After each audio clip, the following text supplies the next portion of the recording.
అందరూ కూడా ప్రభువా నాతో మాట్లాడిన ఆయన అనేసి ప్రార్థన చేసుకుందామండి. పరిశుద్ధుడైన తండ్రి మీకు వందనాలు స్తోత్రాలు తండ్రి. యేసయ్య దయగల తండ్రి మీకే వందనాలు స్తోత్రాలు తండ్రి. నాయన నీ మహాదయని బట్టి నీ కృపను బట్టి నాయన నాకు ఇచ్చిన ఆయుష్ ఆరోగ్యాన్ని బట్టి వందనాలు స్తోత్రాలు తండ్రి. నాయన ఈ సంవత్సరం అంతా కాచి కాపాడి రెక్కల చాటును భద్రపరిచావు తండ్రి. నాయన నా జీవితంలో బిడ్డల జీవితాల్లో మీరు చేసిన ప్రతి ఒక్క మేలు ఉపకారాలు బట్టి వందనాలు స్తోత్రాలు తండ్రి. యేసయ్య మీకే స్తోత్రాలు చెల్లించుకుంటున్నాం ప్రభువా. నా తండ్రి మీ దివ్య వాక్యము ద్వారా నాతో మాతో మీరు మాట్లాడండి. ప్రతి ఒక్క బిడ్డతో మీరు మాట్లాడండి నాయన. ఈ ఆత్మకార్యము జరిగించు తండ్రి, సహాయం చేయతండి. పరిశుద్ధుడైన తండ్రి పరముల్లో దేవా మీకే స్తోత్రాలు చెల్లించుకుంటున్నాను. రాజా రక్షక మీకే స్తుతులు వందనాలయ్యా స్తోత్రాలు తండ్రి. పరిశుద్ధాత్మ దేవుడా మీరే కార్యం చేసి సహాయం దయచేయండి అయ్యా. ఈ దీనిరాలు మరుగుపరిచి మీరు మాట్లాడండి నాయన. ప్రభువా నా తండ్రి అయ్యా నూతనమైన శైలిలో నూతనమైన అభిషేకముతో నాయన నా తండ్రి అభిషేకించి నూతనమైన శైలిలో మాతో మాట్లాడండి ప్రభువా. నూతన విషయాలు మాతో మాట్లాడండి ప్రభువా. అయ్యా ఈ సంవత్సరంలో ఇదే చివరి ఆదివారం నాయన ప్రభువా. అయ్యా మా హృదయంలో నాయన ముద్రించబడిపోవాలి పరిశుద్ధాత్మ దేవుడా. అవి ఎన్నటెన్నటికి మేము మర్చిపోకుండా తండ్రి నాయన నాతో మాతో మీరు మాట్లాడండి పరిశుద్ధాత్మ దేవుడా. మీకే వేలాది స్తోత్రాలు చెల్లించుకుంటూ యేసు అతి పరిశుద్ధ నామంలో అడిగి వేడుకొనిచున్నాము తండ్రి.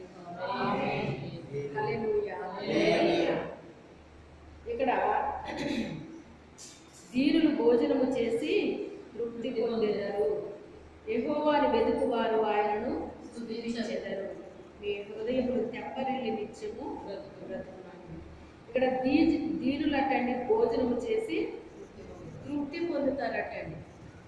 అంటే భోజనము చేసి తృప్తి లేనోళ్ళు కూడా మరి ఉన్నారనే కదా, అవునా కదండి? భోజనం చేసినా కూడా ఇది ఒక కూరేనేంటండి, ఇది ఒక భోజనమేనేంటండి, ఏదో తిన్నాములేండి అనుకునే వాళ్ళు లేరండి. నీ భోజనం ఇచ్చావు, ఈ ఆహారం పెట్టావు, నీకు స్తోత్రం తండ్రి అని చెప్పేసి దేవునికి మరి స్తోత్రం చెల్లించే వాళ్ళు లేరండి. ఉన్నా కదా. ఎందుకంటే ఆ భోజనమైనా మనకుంది, ఆ భోజనం లేని వాళ్ళు కూడా ఉండొచ్చు. ఈ రోజుల్లో చాలా మందికి ఆహార కొరత ఏమి కూడా దేవుడు లేకుండా చేశాడు అంటే అది దేవుని యొక్క మహాకృప అండి, కృప. అయితే మనిషికి ఈ రోజుని భోజన విషయంలో తృప్తి లేదండి మీకు, అవునా కదా? ఎందుకంటే ఎప్పుడు ఏది వండుకుని తినాలంటే వండుకుని తినేటట్టుగా ఉన్నదా లేదా ఇప్పుడు పరిస్థితి కదా. ఇప్పుడు ఫ్రిడ్జ్లు వచ్చినాయి అండి, ఇది వరకు ఫ్రెష్ అప్పటికప్పుడు తెచ్చుకుని వండుకునేలాగా ఉండి అన్నమాట. అప్పుడు ఆరోగ్యాలు ఉండే మనుషులకి. ఇప్పుడు ఆరోగ్యాలు నశించడానికి కారణం ఏంటి? మనం కొనుక్కున్న ఫ్రిడ్జ్లేనమాట అండి. ఆ ఫ్రిడ్జ్లో తెచ్చేసుకుని పెట్టేసుకుని ఎప్పుడు కావాలితే అప్పుడు మనం ఏం చేస్తున్నామండి, వండుకొని తింటున్నాం అన్నమాట. అది కూడా మరి తక్కువ రోజులు పెట్టుకునే తినాలి అని చెప్తున్నారు. ఎక్కువ రోజులు పెట్టుకుంటే అవి పాడైపోతాయి, దానివల్ల అనారోగ్యాలు వస్తాయి అని చెప్పేసి అంటూ ఉన్నారన్నమాట.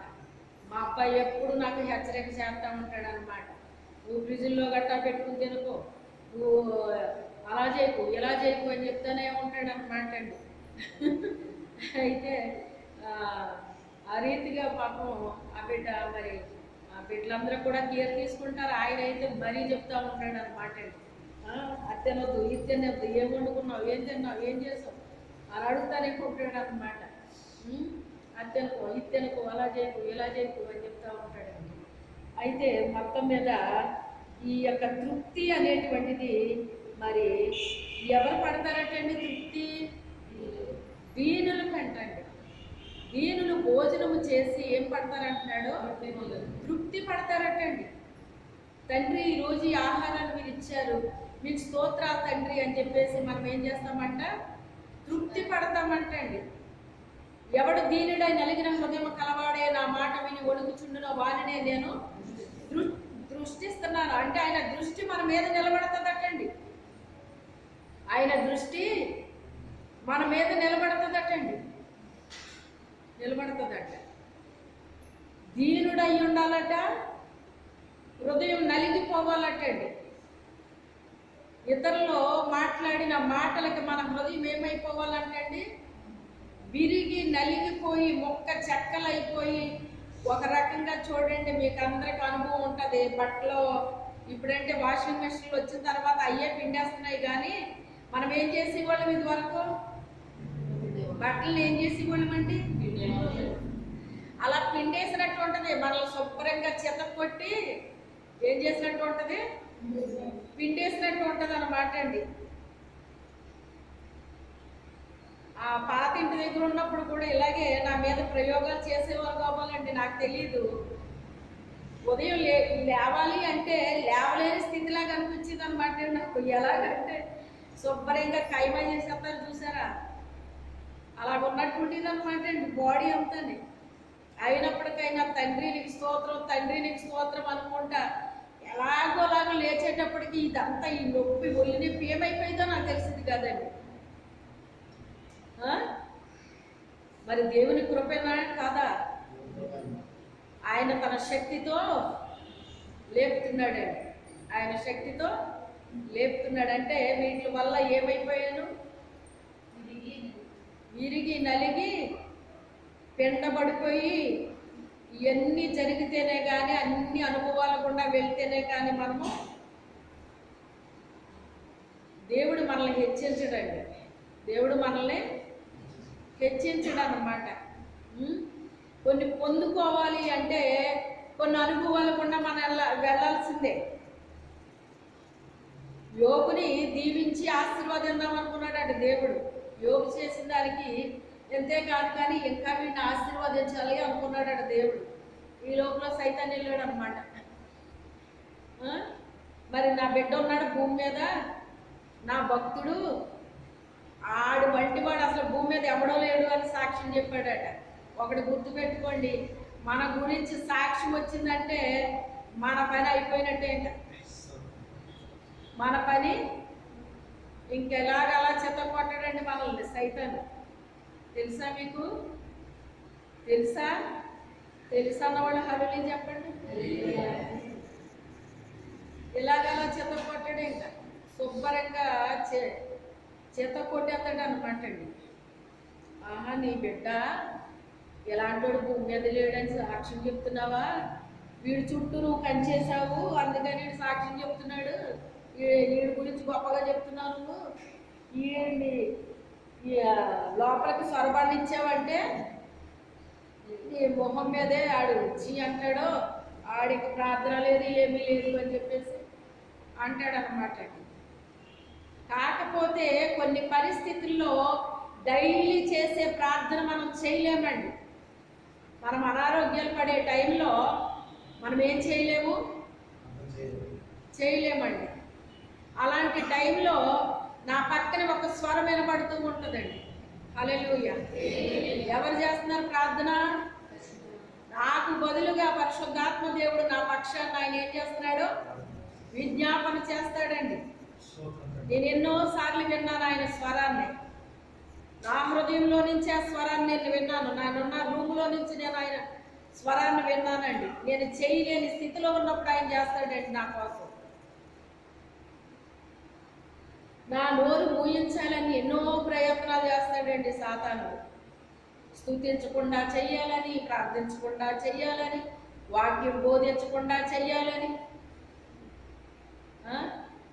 ఇక్కడ వాక్యం బోధిస్తుంటే వాళ్ళకి మండిపోతుందంటండి. ఎప్పుడు ఈ స్వరం ఆగుతుందా ఎక్కడ అన్నట్టు ఉందంటండి. మరి ఏం చేయాలి ఇప్పుడు మనం? ఏం చేయాలి మీరు? అది ఎవరు ఓడిపోవాలి, ఎవరు గెలవాలి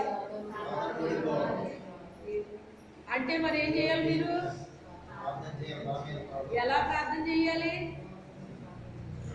బలంగా ప్రార్థన చేయాలి. శక్తివంతమైన ప్రార్థన చేయాలండి. ప్రార్థన చెయ్యాలి. దేవుడు గొప్పవాడు, ఆయన సర్వాధికారి, సర్వోన్నతుడు, సకల సృష్టికర్త. సృష్టికర్త మనకి తండ్రి అయినప్పుడు ఎన్నో వస్తూ ఉంటాయి, ఎన్నో పోతూ ఉంటాయి. గాలి గాలి తుఫాన్లు వాన వరదలు వచ్చా ఇంటిని కొట్టాయా లేదా? కొట్టినయా లేదండి? గాలి తుఫాన్లప్పుడు మీరు చూడండి, కొన్ని చెట్లు ఇంక పడిపోతాయేమో, ఇంక ఈ లేపేమో బ్రతకేమో అన్నట్టు ఉంటాయి అన్నమాట అండి. మళ్ళీ ఆ తుఫాను వెలిసిపోగానే ఏమైపోతాయి? ఆ చెట్లు లేచి నిలబడతాయి, లేచి నిలబడతాయి. గల కారణం ఏంటి? తుఫానికి వంగిపోయినట్టు అనిపించింది కానీ అది నిజంగా వంగిపోలేదు. అది చనిపోయిందేమో అనుకున్నాం కానీ వర్షం పడగానే అది చిగురించడం మొదలు పెడుతుంది. నీటి వాసన చూడగానే అది ఏమవుతుందని ఉంది వాక్యంలో. నీటి వాసన తగలగానే అది చిగురిస్తుందని ఉందండి వాక్యం. నీటి వాసన అంటే ఏంటి? నీరుని వాసన చూస్తుందని కాదు, వర్షం పడగానే అదేమైపోతుందంట? చిగురిస్తుందండి. ఎందుకు చిగురించింది? అది బ్రతికి ఉన్నది కనుక. చచ్చిపోయింది చిగురిస్తుందా? చిగురించదు. బ్రతికి ఉంటే చిగురిస్తుందండి. తల్లి వేరు పిల్ల వేరు అని సైన్స్లో ఉంటాయి. మనకి ఏ వేరు బతికుండాలి? తల్లి వేరు బతుకున్నంత కాలం దానికి చలనం ఉండదు. పిల్ల వేర్లు చచ్చిపోయినా గొడవ లేదు. తల్లి వేరు బతికుండాలండి. కానీ మన యేసయ్య జీవం లేని దానికి కూడా జీవం ఇవ్వడానికి వచ్చాడు ఆయన. హల్లెలూయా. ఏం పాపం హల్లెలూయా చెప్పలేకపోతున్నారా? జీవము లేని వ్యక్తులకి ఏమి ఇవ్వడానికి వచ్చాడు ఆయన? ఎంత ఇవ్వడానికి వచ్చాడు? ఎంతో అంతో ఇవ్వడానికి రాలేదు, సమృద్ధిగా ఇవ్వడానికి వచ్చాడు. ఈ దీన మనసు కలిగిన వాళ్ళంటండి భోజనము చేసి తృప్తి పడుతున్నారటండి. ఏం చేస్తున్నారు? లాజరు ఏమనుకున్నాడండి? లాజరు మీకు తెలుసు కదా, ఆకలి తీరితే చాలు అనుకున్నాడు. ఏమనుకున్నాడు? ఆకలి తీరితే చాలు అనుకున్నాడు ఆయన. అర్థమైందా? ఆకలి తీరితే చాలు అనుకున్న ఆయన ఇంకా ఏం వండుకుని తినాలి, ఇంకా నేను ఎలాగ జీవించాలి అనుకున్న ధనవంతుడు ఎక్కడ ఉన్నాడో, ఆకలి తీరితే చాలు అనుకున్న దరిద్రుడు ఎక్కడ ఉన్నాడు చెప్పండి?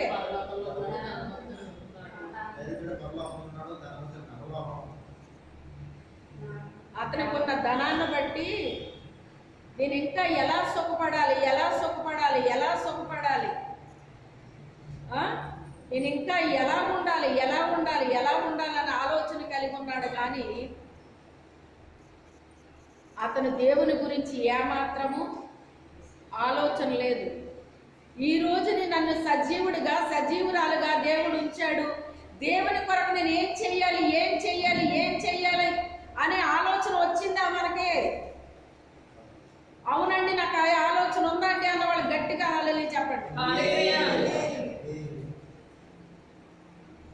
ఆలోచన ఉంటే సరిపోదు, ఆచరణలో పెట్టాలి. 25లో ఏం చేయాలి? మీరు ఆచరణలో పెట్టాలి. ఆలోచన ఉంది మంచిదే, మనం దాన్ని ఆచరణలో పెట్టాలి. నీ కుడి ప్రక్కన 1000 మంది పడినా, ఎడమ ప్రక్కన 10,000 మంది పడినా అపాయము నీ యొద్దకి రాదు అన్నాడు. ఈ రోజుని నిజంగా నేను బ్రతికున్నానంటే దేవుని కృపమ్మ. నేనేనాడో చనిపోవాలి, కానీ ఈ రోజుకి నేను బ్రతికున్నానంటే అది దేవుని కృప అన్నవాళ్ళ హల్లెలూయా చెప్పండి. చూసారా? మరి మనం బ్రతికున్నామంటే దేవుని కృప అని మనకు తెలుసు. కానీ ఎంతవరకు దేవుని పని మనం చేయగలుగుతున్నారా?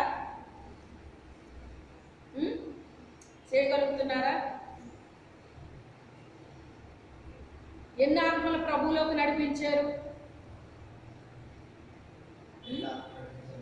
ఎన్ని ఆత్మలు ప్రభువులోకి నడిపించారు చెప్పండి? ప్రభువులోకి నడిపించాలి. మనం ప్రభువులోకి నడిపించాలి. చల్లారిపోయిన వాళ్ళు ఉంటే వాళ్ళని ఏం చేయాలి? మనం కొంతమందికి చెయ్యూతనివ్వాలంట. ఏం చేయాలి? మనం చెయ్యూతనివ్వాలండి. కొంతమంది లేవలేని వాళ్ళకి ఏం చేయాలి? చెయ్యూతనివ్వాలన్నమాట అండి. చెయ్యూతనివ్వాలి. ఆ కుంటివాణ్ణి లేపాడా లేదా పేతురు గారు?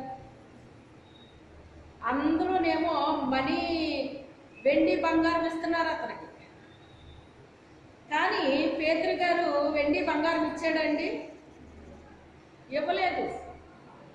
వెండి బంగారాలు నా యొద్ద లేవు, కానీ నాకు కలిగింది నీకు ఇస్తాను అన్నాడు. అతను ఏం కలిగి ఉన్నాడట? పరిశుద్ధాత్మ శక్తిని కలిగి ఉన్నాడండి. ఏం కలిగి ఉన్నాడు? పరిశుద్ధాత్మ శక్తిని కలిగి ఉన్నాడండి. అందరూ ఇచ్చినట్టుగా అతను ఇవ్వలేదు. అందరూ చేసినట్టుగా అతను చేయలేదు. ముందు మనము పరిశుద్ధాత్మ శక్తిని కలిగి ఉంటేనే అవతల వాళ్ళు మనం ఏం చేయగలుగుతాం? లేపగలుగుతామండి. అప్పటి వరకు ఇచ్చిన వాళ్ళకంటే ఎక్కువ ఇచ్చాడు అనుకోండి, వెండి కానీ బంగారం కానీ, లేచి నడిచేవాడా? లేచి నడిచేవాడా? ముందు మనకి ఐడియా రావాలి. ఈ వ్యక్తి ఏ పరిస్థితిలో ఉన్నారు? వీళ్ళ కుంటోళ్ళ, గుడ్డోళ్ళ, లేకపోతే ఏ స్థితి, ఏ అనారోగ్యంతో వీళ్ళు బాధపడుతున్నారు? శరీర అనారోగ్యాలు ఉంటాయండి, ఆత్మీయ అనారోగ్యాలు ఉంటాయండి. ఇప్పుడు అతను ఏ అనారోగ్యం నుంచి హీల్ అయ్యాడు? అతను చెప్పండి. ఎప్పుడు చెప్తారు? చెప్పండి.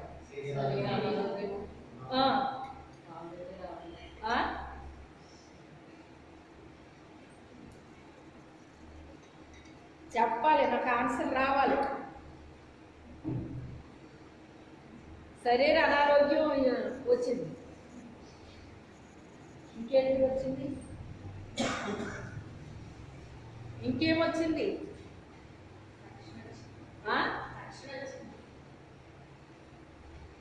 ఆత్మీయ ఆరోగ్యం కూడా అతనికి. శరీర ఆరోగ్యం వచ్చింది కనుక అతను లేచి నిలబడి నడిచి గంతులు వేసుకుంటే ఎక్కడికి వెళ్ళాడు? దేవాలయంలోకి వెళ్ళాడు. ఆత్మలో హీల్ అయ్యాడు కనుక ఏం చేశాడు? దేవుణ్ణి. మాటే రావట్లేదేంటి? మీరు అసలు మాట్లాడరా? ఆ మాట కూడా చెప్పలేకపోతున్నారా? ఇంటి దగ్గర లేకపోతే ఏంటి నోర్లు? దేవుళ్ళో లేవాలి నోర్లు. ఇంటి దగ్గర నోర్లు లేవడం కాదు. గొంతులు వేస్తే ఏం చేశాడు? దేవుణ్ణి ఆరాధించాడండి, స్తుతించాడండి. ఆ మాట చెప్పలేకపోతున్నారా? చెప్పండి. చివరికి వచ్చేసాము. ఇంక ఇదే కంటిన్యూ చేస్తారా? 25లో కూడానే నోరు తెరవాలి. నీ నోరు తెరుగు, దానిని నేను బాగుగా నింపేదను అన్నాడు ఆయన. ఈ యొక్క అనారోగ్యం వచ్చిన తర్వాత, బలహీన పడిన తర్వాత అండి, ఎప్పుడు పాటలు పాడే నా నాలుక పాటలు పాడలేకుండా అయిపోయాను. నేను ఓపిక లేకుండా అయిపోయినట్టు అయిపోయింది. ఉదయం సాయంత్రం ప్రార్థన పెట్టుకుంటాను, పాటలు పాడుకుంటాను. అయినప్పటికైనా పాటలు పాడుకుంటూ ఉంటానండి. ఆ పాటలు పాడకుండా అయిపోయింది. అయిపోతే ఏంటి ప్రభు, నేను ఎప్పుడు పాటలు పాడుకుంటాను కదా, ఇలాగైపోయానంటే నేను పాటలు పాడలేకపోతున్నానంటే ఇంక నేను పాటలు పాడలేనా? ఎందుకు తండ్రి ఇలాగైపోయాను అనుకున్నాను, ప్రార్థన చేసుకున్నాను. అప్పటి నుంచి మళ్ళీ తిరిగి దేవుడు నన్ను స్తుతించేటట్టుగా చేశాడండి. హల్లెలూయా. గట్టిగానే పాడుకుంటాను, నోట్లోనే పాడుకుంటాను, మనసులోనే పాడుకుంటాను. ఎవరు చెప్పారు ఈ మాట? మనసుతోటి పాడతాడు, పాడతాడు? నోటితోటి పాడతాడు. ఆ రీతిగానే నోటితోని పాడతాను, మనసుతోని పాడతాను, ఆత్మలోని పాడతాను. ఈ 3 అలవాట్లు ఉన్నాయండి. ఎప్పుడూ చేసేవాళ్ళు చేయలేకపోతే బాధ వచ్చేస్తుందండి. దేవుడు నువ్వు చెయ్యమ్మా చెప్పక్కర్లేదు మనకి. మనం ఎప్పుడు చేసే పనిని లేకపోతే చేయలేదు అనే ఒక బాధ ఉండిపోతుంది, వచ్చేస్తుంది మనకు. అతని మనసులో కూడా హీల్ అయిపోయాడు కనుక దేవుడు ఏం చేస్తున్నాడు? ఇప్పుడు మందిరంలోకి వెళ్ళి నువ్వు స్తుతించని ఎవరన్నా చెప్పారా అతనికి? శరీరం హీల్ అయింది, రెండోది ఆత్మలో కూడా హీల్ అయ్యాడు అతను. 2 స్వస్థతలు ఒకేసారి జరిగినాయి. నాకు కలిగినదే నీకు ఇస్తున్నాను, నజరేయుడైన యేసు క్రీస్తు నామములో లేచి నడుము. అతని చెయ్యి ఇచ్చినప్పుడు అతని చెయ్యి పట్టుకుని అతని దిగ్గున లేచాడంట. అతనికి ఇంకా అడుక్కోవాలనే ఆలోచన ఉందా అండి? ఉందా? అప్పటి వరకు ఏ ఆలోచనలో ఉండిపోయాడు? ఈ రోజు ఎంత వస్తుంది, ఈ రోజు ఎంత వస్తుంది, ఈ రోజు ఎంత వస్తుంది. ఇంటి దగ్గర ఉన్న వాళ్ళు ఎంతేమొచ్చిందా ఈరోజు, నువ్వేమన్నా చేసేసావా అని ఇంటి దగ్గర వాళ్ళు నిర్ణయిస్తున్నారేమో. ఒకవేళ అయింది, నిజంగా నీకు ఎంతే వస్తుందా? నిజంగా నీకు ఎంతే వస్తుందా? ఎందుకంటే ప్రత్యక్షంగా కనపడే కుంటోడు ఇతను, పరోక్షంగా కనపడే కుంటోళ్ళు ఎక్కడ ఉన్నారు? ఇంటి దగ్గర ఉన్నారు. అతను అడుక్కుని తెస్తుంటే వాటి వలన వీళ్ళు ఏం చేస్తున్నారు? బ్రతుకుతూ ఉన్నారండి. అసలు కుంటివాడు ఇతను కాదండి, అసలు కుంటి వాళ్ళు.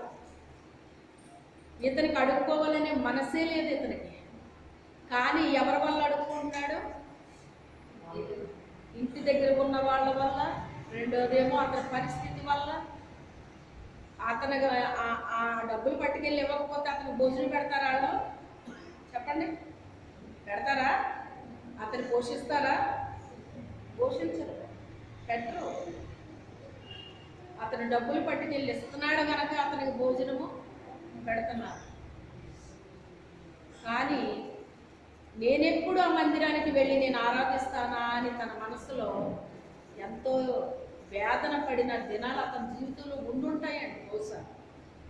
అందుకే దేవుడు ఆ రోజున అతన్ని ఏం చేశాడు? విడుదల ఇచ్చేసాడు.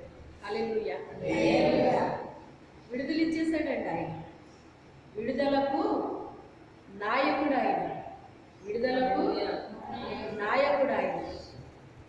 రూతు ఉందండి, రూతుకి బోయజు పేలాలు అందించాడు.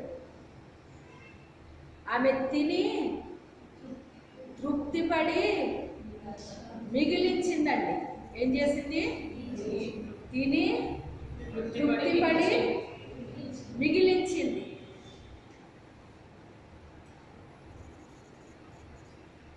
ఆ మాట చదివేటప్పుడు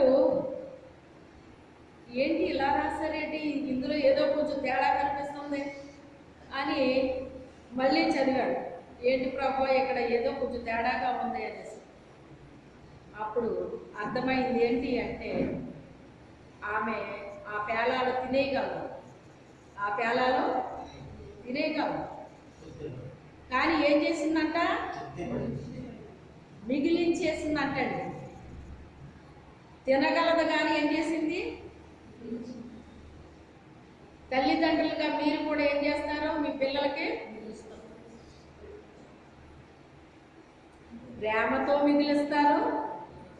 లేకపోతే బాబోయ్ వీడికి మిగిలించకపోతే, ఈ పిల్లకి మిగిలించకపోతే ఇల్లు పీకి పందిరేసేస్తుందని చెప్పేసి మిగిలిస్తాం.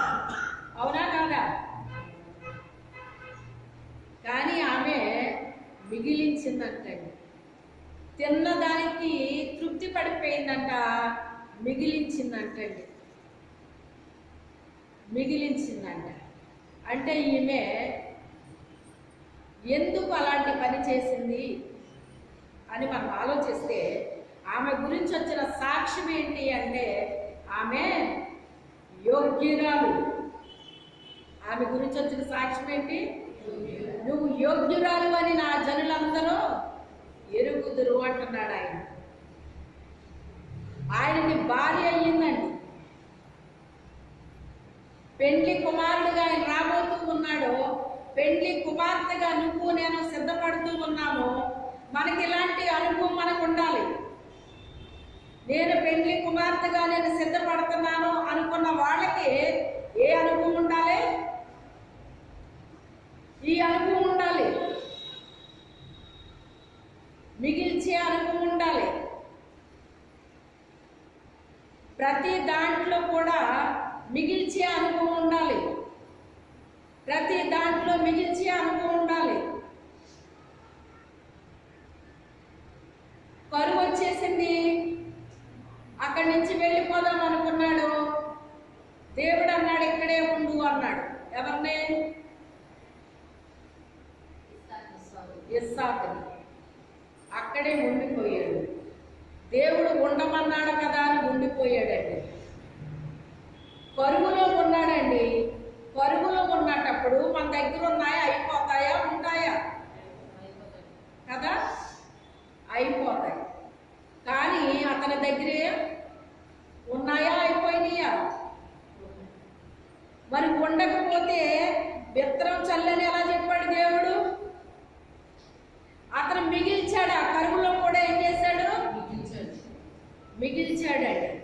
ఆ మిగిల్చిన వాటిని దేవుడు అన్నాడు ఈ పట్టుకెళ్ళి పొలంలో జల్లేయి అన్నాడు. ఏం చెప్పాడు? పొలంలో జల్లమన్నాడు. జల్లేశాడు. ఎంత పంటనిచ్చాడు ఆయన? 100 అంతల పంటనిచ్చాడండి. ఎంత పంటనిచ్చాడు? 100 అంతల పంటనిచ్చాడు. మన దగ్గర ఉన్నది కొంచెము దేవుడు అడిగినప్పుడు ఇస్తేనండి అది ఏం చేస్తాడు దేవుడు? అడగకుండా ఇస్తే మంచిది. అడిగిన తర్వాత తప్పకుండా ఇచ్చేస్తాం. ఇవ్వకుండా ఉండలేమండి. తప్పకుండా ఇచ్చేస్తాం అన్నమాట. ఇక నాకు ఎలాగా, నా ఖర్చు ఎలాగా, అది ఎలాగా, ఇది ఎలాగా నీకు ఆలోచిస్తామా? చెప్పండి, ఆలోచిస్తామా? ఇవి అని చెప్పినప్పుడు ఇంక ఇచ్చేస్తాం అంతే. ఇంక నాకెలాగా, నా ఖర్చు ఎలాగని ఆలోచిస్తాం. యెహోవా ఈరే అనిపిస్తుంది అంటే దాని అర్థం దేవుడే చూసుకుంటాడు. నాకు ఏ ఖర్చులు వచ్చినా, ఏమొచ్చినా, ఏ అవసరం ఉన్నా దేవుడే చూసుకుంటాడు.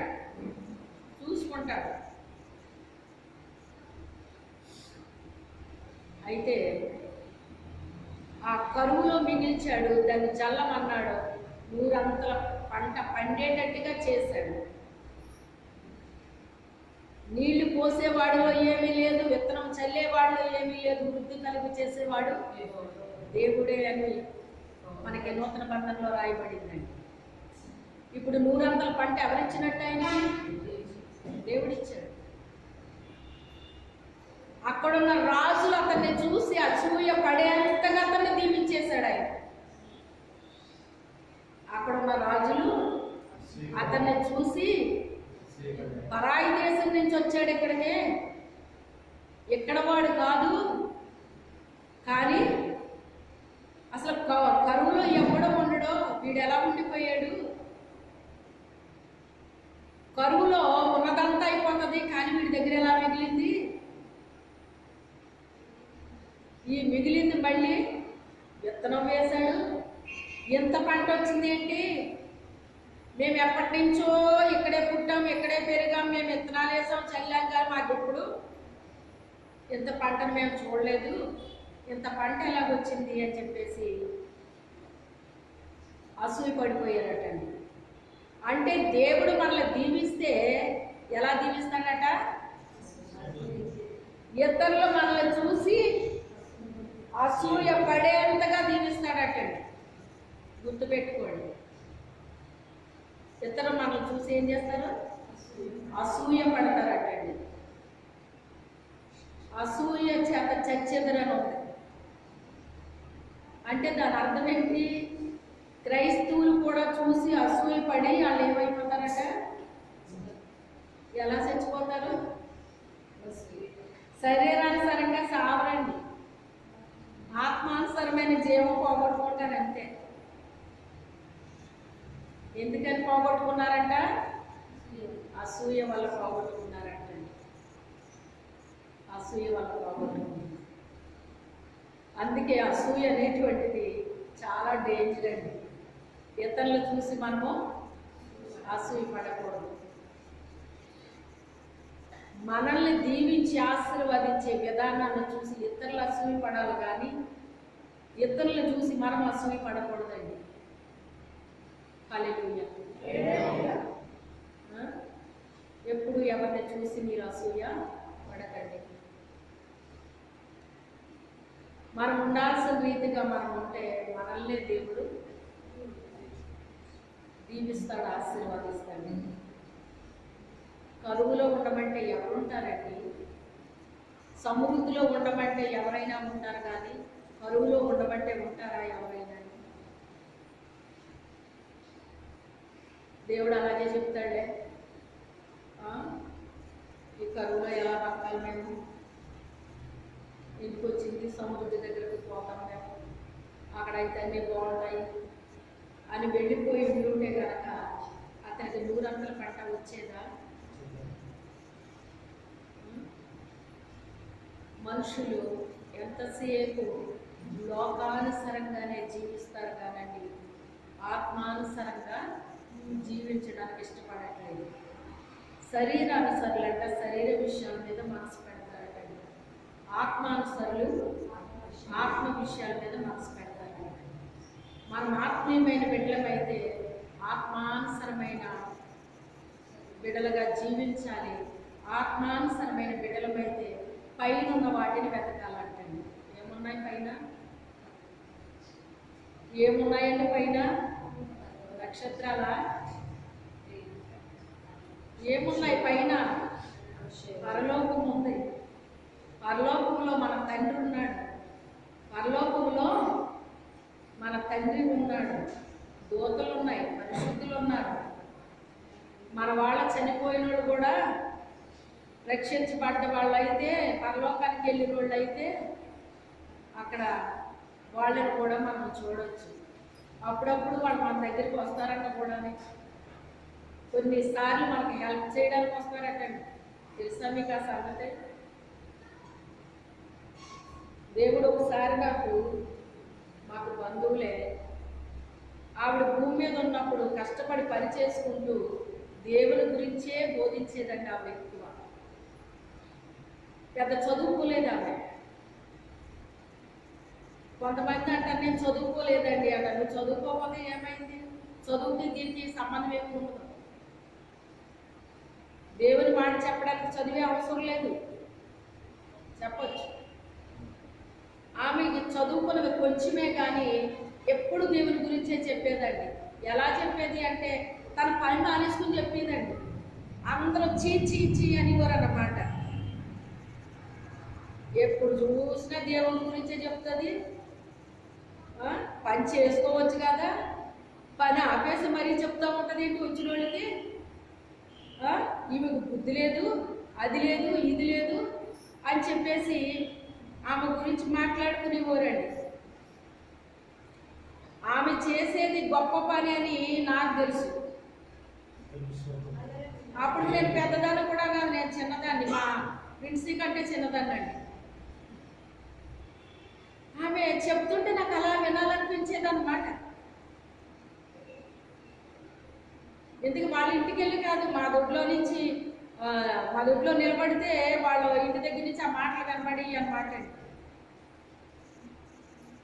ఎందుకు ఏం చేస్తున్నావమ్మా అని మా అమ్మ నా వెనకాల వస్తే, మా అక్కోళ్ళు చనిపోయిన దగ్గర నుంచి మా అమ్మగారికి ఇంకా అసలు మా ఇంట్లో వాళ్ళు అందరూ నా మీదే పెట్టేశారండి దృష్టి. పెట్టేసి ఒక పిరికి దానిలో తయారు చేశారండి. ఇంకా చెప్పాలంటే అయ్యగారి దగ్గరికి వచ్చాకే నాకు ధైర్యం నేర్పించారు చాలా వరకు. ఆయన పోయాక ఇంకా వచ్చింది దేవుని స్తోత్రం. ఎవరు నేర్పించారు మరి? దేవుడు నేర్పించాడు. ఎందుకు ఏం చేస్తున్నాను ఆ మాటలు వింటున్నాను అన్నమాట. అలాగే చెప్తుందిలే పని పాట చేసుకోకుండా రా నువ్వురా అంటే ఆ మాటలో నాకు దేవుని మాటలు ఎవరు చెప్పినా నాకు ఇప్పుడులాగా యూట్యూబ్లు టీవీలు ఇవన్నీ ఏమీ లేవండి మా చిన్నప్పుడు. ఆ ఆదివారం వాక్యం చెప్తే ఆదివారం మళ్ళీ వినేంత వరకు అదే తలపోసుకునేదాన్ని, మనసులో అదే తలపోసుకునేదాన్ని, అదే ధ్యానించేదాన్ని. మరలా వాక్యం వినేంత వరకు అదే ధ్యానించుకునేదాన్ని అండి మనసులో. నాకు ఎవరో చెప్పలేదు ధ్యానించుకోమని. ఆ మాటలు నాకు అలా వినాలనిపించేదండి ఆమె చెప్తుంటే. కానీ అవి ఇతరులకు ఎలా కనిపించినాయి? ఆమె పని పాట మానేసుకుని అలాగే చెప్తూ ఉంటుంది అన్నట్టుగా కనిపించిందండి. కానీ ప్రభు నాకు ఆమెను ఎలా చూపించారో తెలుసా? ఒకరోజు నా ఆత్మ పరలోకానికి వెళ్ళిందండి. అప్పుడు ఆమె ఏం చేస్తుందో తెలుసా మీకు? క్లాసులో బోధిస్తుంది. క్లాసులో బోధిస్తుంది. స్టూడెంట్స్ ఉన్నారండి అక్కడ కూడా. ఆమె భూమి మీద ఉన్నప్పుడు కూడా ఆమె బోధించింది, ఒక టీచర్గా బోధించింది అన్నమాట. అది నాకు అర్థమైంది. పరలోకంలో కూడా అదే పని ఇచ్చాడు దేవుడు. మనం భూమి మీద ఏ పని చేస్తామో పరలోకంలో కూడా పని ఇస్తాడండి దేవుడు. చాలామంది చూసిన వాళ్ళు చెప్తున్నారు అన్నమాట. చాలామంది చెప్తున్నారు. ఆ రీతిగా ఆమెని టీచర్గా నేను చూశానండి.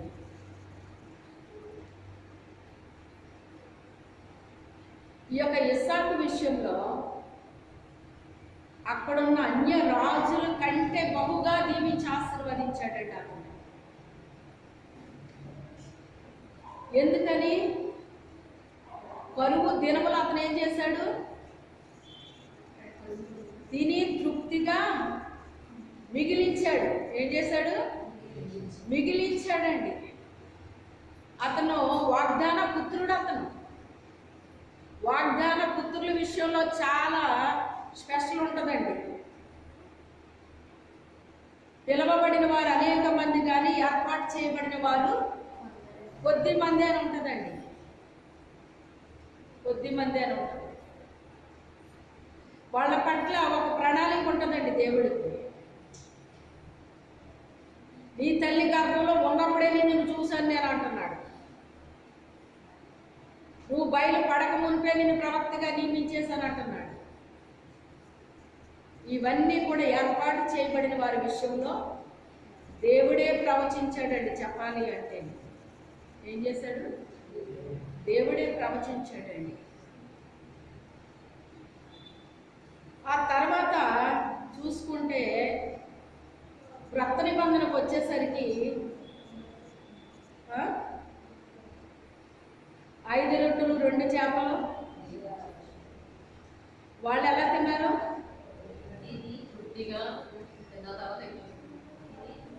అంటే తృప్తిగా తిన్నారా? వీళ్ళలాగా కాదాడు. అర్థమైందా? దేవుని దగ్గరికి ఎందుకు వచ్చారు అంటే దేవుని మాటలు వినడానికి వచ్చారండి. వాళ్ళు ఎందుకు వచ్చారు? దేవుని మాటలు వినడానికి వచ్చారు. స్వస్థత పొందడం కోసం వచ్చారు. ఇలాగ రకరకాలుగా వచ్చారండి ఆయన దగ్గరికి. వచ్చినప్పుడు వాళ్ళని ఆకలితో పంపడం ఆయనకి ఇష్టం లేక ఆయన భోజనం పెట్టాడు. వాళ్ళకి తృప్తిగా పెట్టాడటండి. ఒకటి గుర్తుపెట్టుకోండి, దేవుని ప్రేమించి దేవుని మాటల్ని వినడానికి మనం ఎప్పుడైతే మనం వచ్చామో మనకు అన్నీ కూడా తృప్తిగా ఇస్తాడు దేవుడు. హల్లెలూయా. ఒక భోజనమే కాదు, అన్నీ కూడా తృప్తిగా ఇస్తాడండి దేవుడు మనకి. అర్థమైందా? తృప్తిగా వాళ్ళకి భోజనం పెట్టాడట. నేటికి 3 దినాల నుంచి నా దగ్గరే ఉండిపోయారు వీళ్ళు. వాళ్ళ ఆకలితో పంపడం నాకు ఇష్టం లేదు అని చెప్పేసి తృప్తిగా పెట్టాడట భోజనం వాళ్ళకి. ఆ తర్వాత వాళ్ళు ఏమయ్యారంటేనంట, దేవుని మీద ప్రేమ కాదు కానీ దేవుని మాటల కోసం కాదు కానీ దేవుడు పెట్టే భోజనం కోసం రావడం మొదలెట్టాడటండి. ఎందుకు వస్తున్నారు? దేవుడి దగ్గరికి వెళ్తే తృప్తిగా భోజనం పెడతాడు ఆయన అని భోజనం కోసం రావడం మొదలు పెట్టారంట. అప్పుడు దేవుడు ఏమన్నాడండి? ఏమన్నాడు ఆయన తెలుసా మీకు? వాళ్ళు రొట్టెల కోసం వస్తున్నారు కానీ నా కోసం రావట్లేదు, మీరు నడండి అన్నాడు శిష్యులు. ప్రభువా, వాళ్ళు నీ దగ్గరికి వస్తున్నారో వాళ్ళందరూ వచ్చేస్తున్నారు ప్రభువా. వాళ్ళు నా కోసం రావట్లేదు, నా మాటల కోసం రావట్లేదు, రొట్టె ముక్కల కోసం వస్తున్నారు. నా దగ్గరికి వస్తే ఏం దొరుకుతాయి? రొట్టె ముక్కలు దొరుకుతాయి, అందుకు వస్తున్నారు వాళ్ళు. దేవుడి దగ్గరికి వస్తే ఆశీర్వాదాలు వస్తాయని, దేవుడి దగ్గరికి వస్తే అవి జరుగుతాయని, ఈ జరుగుతాయని, ఏవో జరుగుతాయని వచ్చేవాళ్ళు లేరా? చెప్పండి. మనం అలా ఉండొచ్చా? ఎందుకు రావాలి దేవుడి దగ్గరికి? దేవుడిని ప్రేమించి రావాలి. దేవుని మాటల్ని ప్రేమించడానికి, వినడానికి రావాలి. దేవుణ్ణి స్తుతించడానికి రావాలి. దేవుణ్ణి ఆరాధించడానికి రావాలి. దేవుని మందిరంలో పని చేయడానికి రావాలి. చాలా రకాలు ఉన్నాయండి. కేవలం మైక్ పట్టుకుని పాటలు పాడడానికి ఇలా రావడం. అర్థమైందా? అదొక్కటే అనుకుంటున్నారు చాలా మంది. మైక్ పట్టుకుని పాటలు పాడితే సరిపోద్ది అనుకుంటున్నారు. అదొక్కటే కదమ్మా, మందిరంలో చేయాల్సిన పనులు చాలా ఉన్నాయి. మందిరానికి సంబంధించి చేసిన ప్రతి పని కూడా విలువైందే. ఎందుకంటే దేవుని మందిరం అంటే ఏంటి? దేవుని ఇల్లు. ఇది ఏంటండి? ఇది దేవుని ఇంటిలో నువ్వు ఏ పని చేసినా కూడా అది ఎవరికి చెందుతుంది? దేవునికి చెందుతుంది. దేవునికి చెందుతుంది. దేవుని మందిరానికి మనం ఏ మనసుతో వస్తున్నామో ఆ మనసుని దేవుడు చూస్తాడండి. ఆ మనసుని దేవుడు చూస్తాడు. దాన్ని బట్టే రిజల్ట్ ఉంటుంది మనకి. దాన్ని బట్టే రిజల్ట్ ఉంటుంది. గతంలో దాన్ని బట్టి ఇప్పుడు ఆశీర్వాదం ఉంటుంది, ఇప్పుడు దాన్ని బట్టి నెక్స్ట్ ఉంటుందండి. ఏముంటుంది?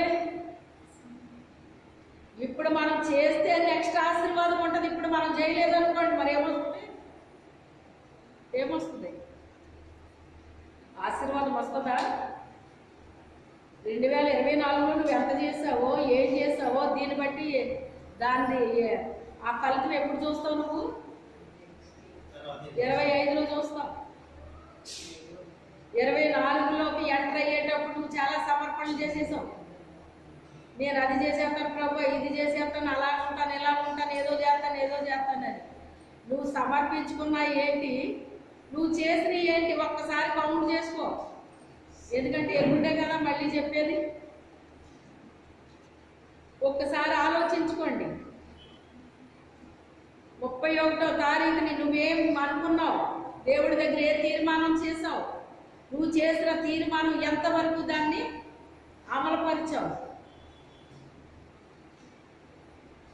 నీ కోసం నువ్వేం చేసుకున్నావు? దేవుని కోసం నువ్వేం చేసావు? నీ కుటుంబం కొరకు ఏం చేసావు? ఏది ఎంత చేసావు? ఇవన్నీ కూడా ఒక్కసారి నువ్వు ఆలోచన చేసుకోవాలి. మన కోసం మనం తప్పకుండా చేసుకుంటాం, మన కుటుంబాల కోసం తప్పకుండా మనం చేస్తాం. దేవుని కొరకు నువ్వు ఎంత చేస్తావు ఏంటి?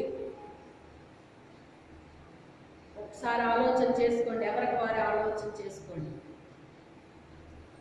నువ్వు చేసినా చెయ్యకపోయినా దేవుడు దీవించేస్తున్నాడు, ఆశీర్వాదించేస్తున్నాడు. అది ఎలా ఉంటుందంటే, మీ పిల్లోడు నువ్వు చెప్పిన మాట విన్నా వినకపోయినా వాడికి భోజనం పెడతావా లేదా? ఫస్ట్ ఏమంటావు? నువ్వు అసలు చెప్పిన మాట ఎట్లేదుగా, నీకు అసలు ఈరోజు భోజనం పెట్టమంటావు. అమ్మ పెట్టమ్మా, ఆకలి వేస్తుందమ్మా, పెట్టమ్మా, ఆకలి వేస్తుందమ్మా, పెట్టమ్మా, ఆకలి వేస్తుందమ్మా అంటే ఏం చేస్తావు? నువ్వు లోపల కరిగిపోతా ఉంటుంది. పైకి ఏమంటావు? నీకు పెట్టనురా నేను, అసలు మాట పెట్టలేదు, నీకు పెట్టను అంటావు నోటుతో. కానీ లోపల ఏమైపోతుంది? అయ్యో వీడికి ఆకలేసేస్తుందేమో, అయ్యో వీడికి ఆకలేసేస్తుందేమో అని ఆడలా నేర్చుపడిపోతుంటే నీ మనసు ఏమైపోతుంది? ఇంకా పెడుతున్నావా లేదా? ఆ రకంగా పెడుతున్నాడు దేవుడు కొంతమందికి. అంటే ఇష్టంతో పెట్టినట్టేనా? అది ఇష్టంతో పెట్టినట్టేనా? ప్రభువా ప్రభువా ఇంక నువ్వే దిక్కయ్యా, నువ్వు లేకపోతే ఇంక నా పరిస్థితి ఇంకేంటయ్యా అంటే దీన్ని ఏమంటారో తెలుసా? దిక్కులేని ప్రార్థన.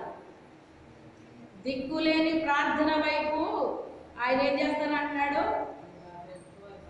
వాళ్ళ ప్రార్థన నిరాకరించక వారి వైపు నేను తిరుగుతానన్నాడా లేదా? అంటే మనము పొందుకునే అర్హత మనకు లేకపోయినా పొందుకుంటున్నామంటే ఎలా వస్తున్నది మనకే? దిక్కులేని ప్రార్థన చేయడాన్ని బట్టి. ఆ ప్రార్థన నిరాకరించక ఆయన ఏం చేస్తున్నాడంట? వారి వైపు తిరిగి వాళ్ళ అవసరాన్ని తీరుస్తున్నాడంట. ఆ రీతిగా మనము దిక్కులేని ప్రార్థనలు చేసి పొందుకుంటున్నామా, లేకపోతే దేవుడు చెప్పిన మాట విని దేవుడి దగ్గర మనము చక్కగా హోందాగా పొందుకుంటున్నామా? చెప్పండి. చెప్పిన మాట విన్నవాడికి ఇచ్చే విధానం ఎలా ఉంటుందండి? ఇంకా పెట్టాలి అనిపిస్తుందా? వాళ్ళకి ఇష్టమైంది వండి పెట్టాలనిపిస్తుంది, వాళ్ళకి ఇష్టమైంది చేసి పెట్టాలనిపిస్తుంది. అలాగే దేవునికి ఇష్టకరంగా మనం జీవిస్తే ఆయనకి మనకి ఇంకా ఇవ్వాలి, ఇంకా పెట్టాలి, ఇంకా చెయ్యాలి అని అనిపిస్తుంది అన్నమాట అండి. ఆ రీతిగా మనం పొందుకోవాలి దేవుడి దగ్గర. వాళ్ళు నా కోసం రావట్లేదు, నా మాటల కోసం రావట్లేదు, వాళ్ళు దేనికి వస్తున్నారు?